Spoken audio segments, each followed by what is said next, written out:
नमस्कार दोस्तों, PVN news में आपका स्वागत है। हमारे साथ समाज सेवी हरेराम चौबे जी हैं।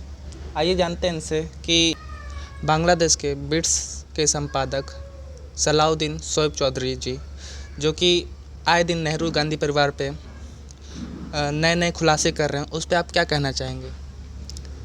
देखिए, बांग्लादेश के नेशनल बिट्स के संपादक सलाउद्दीन चौधरी जो आए दिन नेहरू गांधी परिवार पर जो खुलासा कर रहे हैं, उसे हम डिस्कवरी ऑफ नेहरू गांधी परिवार का नाम दे रहे हैं। लेकिन हैरत उस बात की है कि आज उस पर भारत के नेशनल मीडिया हो या कांग्रेस हो या गांधी परिवार हो, इतना बड़ा आरोप होने के बाद भी मौन क्यों है? सबसे बड़ी चिंता की बात ये है। सलाउद्दीन शोएब चौधरी जिस तरह से दावे के साथ नेहरू गांधी परिवार पर बोल रहे हैं, और वो भी नेशनल चैनलों पर आकर के बोल रहे हैं और दावा के साथ कह रहे हैं कि अगर हमारी बात झूठी है तो इसका खंडन किया जाए, तो उस पर हम ये कहना चाहते हैं कि कांग्रेस के लोग या नेशनल मीडिया इस बात को क्यों नहीं आकर के जनता के बीच में सार्वजनिक कर रही है कि शोएब चौधरी गलत है या सही है? राहुल गांधी का भी इस पर कोई भी बयान नहीं आया अभी तक, ऐसा क्यों? हाँ, यही तो हैरत अंगेज है कि राहुल गांधी हमारे देश के संसद के विपक्षी नेता हैं, और उन पर जो आरोप लग रहा है शोएब चौधरी के द्वारा ब्लिट्स के माध्यम से, वो बहुत ही खतरनाक है। और ऐसे लोगों को अगर आरोप सही है तो संसद के इस पद पर रहना उचित नहीं है, देश के लिए बहुत घातक है।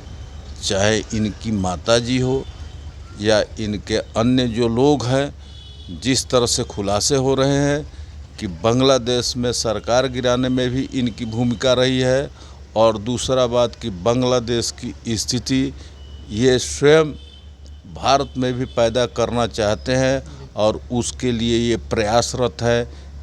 इस स्थिति को देखते हुए मैं भारत सरकार से मांग करता हूं कि जो शोएब चौधरी बांग्लादेशी विदेशी पत्रकार जिस तरह के भाषा का इस्तेमाल कर रहे हैं, जो तथ्य सामने रखा है, वह तथ्य के विषय पर भारत सरकार जवाब दे, जो कि देश के लिए बहुत ही घातक है। शोएब चौधरी द्वारा लगाया गया आरोप, जो कि राहुल गांधी के प्रति है, कि राहुल गांधी भारत में भी वैसा ही करना चाहते हैं जो कि बांग्लादेश में हुआ, इस पे आप क्या कहना चाहते हैं? वो तो साफ कह रहा है कि भाई कि बांग्लादेश में जो जिया खालिदा के पुत्र है, उनसे जा कर के अमेरिका में मिले हैं, और अमेरिका और जिया ये खालिद के जो पुत्र हैं, उनसे मिल कर के बांग्लादेश की सरकार को, शेख हसीना को वहाँ से हटाया गया, और वहाँ पर एक अमेरिका के एजेंट के रूप में काम कर रहे को बागडोर दी गई। ये जो अभी आंदोलन हुआ है 21 तारीख को, क्या वो उसी एरिया में था? देखिए, 21 तारीख के आंदोलन के विषय में समझ में नहीं आ रहा है कि ये आंदोलन कैसा था। अब जिस तरह से क्रीमी लेयर के लोग बात कर रहे हैं, हालांकि सुप्रीम कोर्ट ने कोई आदेश नहीं दिया था, एक सुझाव दिया था कि जिन लोगों को आरक्षण का लाभ मिल चुका है और जिनको आरक्षण का लाभ नहीं मिला है, अमीर दलित और गरीब दलित मान करके जो आरक्षण से वंचित है SC ST में, उनको भी आरक्षण का लाभ पहुंचाया जाए। और इस विषय पर चाहे तो राज्य सरकार अपने नियंत्रण में अपने यहाँ जो है इसको वर्गीकरण करके, जिसको कि कोटा की बात किया जा रहा है, उस स्तर पर बांट करके उनका भी आगे बढ़ने का अवसर प्रदान किया जाए, उनको भी आरक्षण का लाभ मिले। लेकिन जो इस आंदोलन में थे वो जो आरक्षण का लाभ ले चुके हैं वो भी थे, और जिसका आरक्षण का लाभ नहीं मिला है वो भी थे। जब उनसे वार्ता की गई तो 90% ऐसे लोग थे उसमें कि जिनको इसका मुख्य कारण क्या है वो समझ नहीं था और उनको जानकारी भी नहीं थी। वो एक आरक्षण बचाओ के नाम पर वो 21 तारीख के आंदोलन में भाग ले लिए। हालांकि ये कोई मुद्दा था नहीं।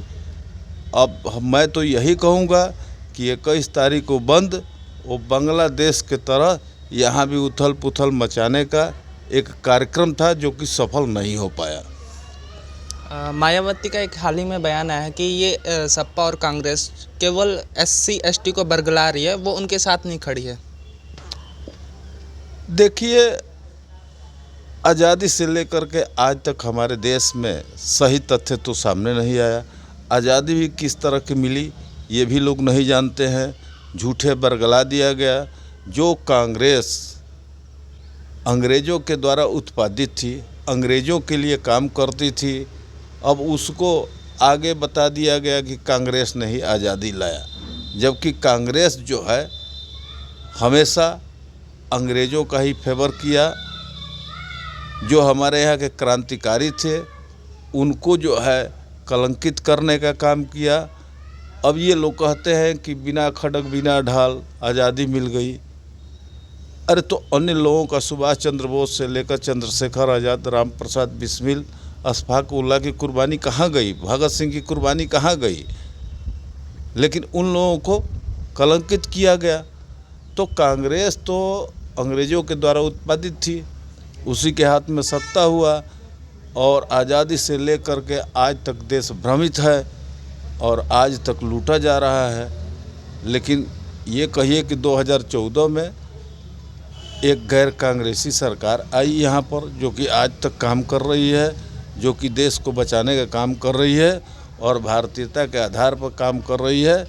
इसलिए आज देश का अस्तित्व, देश की संस्कृति और देश की सभ्यता कुछ हद तक बची हुई है और भारत जिस तरह के विश्व में जाना जाता था पहले, वो ख्याति प्राप्त कर रहा है।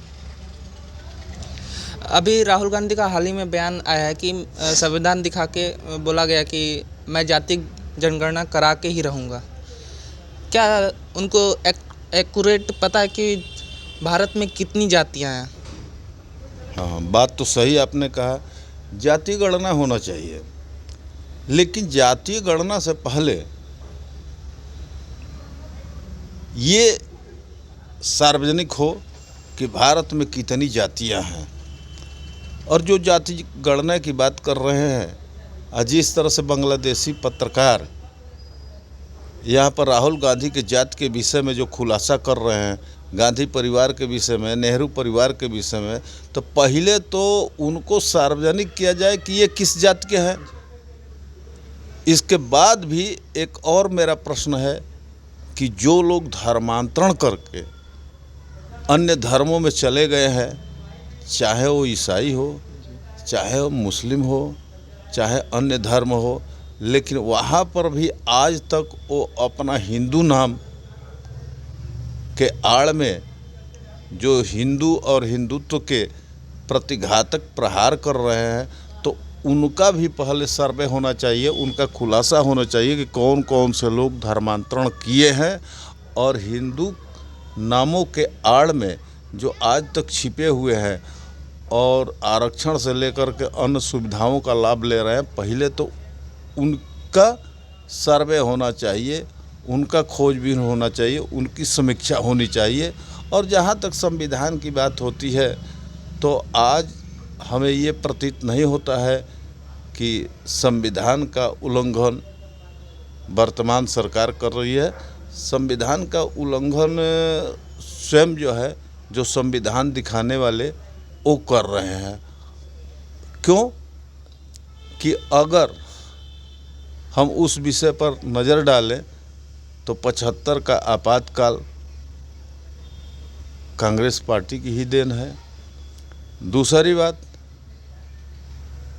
जो अभी जो है कश्मीर की समस्या इन्हीं लोगों के द्वारा उत्पादित समस्या है। और जहाँ तक राहुल गांधी दलित और एसी के आरक्षण के और उनके उत्थान की बात कर रहे हैं, तो मैं ये जानना चाहता हूँ कि अभी जो कश्मीर में राहुल गांधी गए थे नेशनल कॉन्फ्रेंस से, इनका समझौता चुनावी समझौता हुआ है, तो 35A के द्वारा जो वहाँ पर SC ST हो या OBC हो उसका आरक्षण बाधित था, किसी प्रकार की सुविधाएं नहीं मिलती थी, क्योंकि वहाँ का 370 के तहत और 35A के तहत सारे सुविधा अन्य के लिए वंचित था।